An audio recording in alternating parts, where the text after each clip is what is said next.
Just wanted to make a video, quick video, for those of y'all who ever hear rattling noises when you're hitting bumps and you're not too quite sure what it is, and everybody says it's not the suspension, everybody that you've taken it to. The only people that will find this right here, so you can light it right there, is body shop people. But I found it because I was changing out speakers and the bolt was all the way up. This is something to do with the, I'm not a body shop guy, but I've seen this before on other YouTube videos. This is the cab bushing.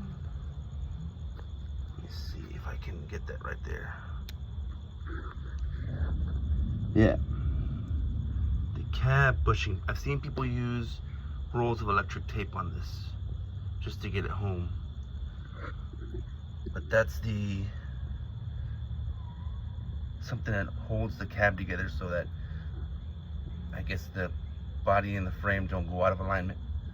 But I lost that bolt a long time ago, so I just put what looks like a lug nut on there, on that bolt that was there, and 2 washers on top. So in case any of you Ranger guys hear any rattling noises and you can't figure out what it is, check these bolts. I'm gonna check the other one right now too.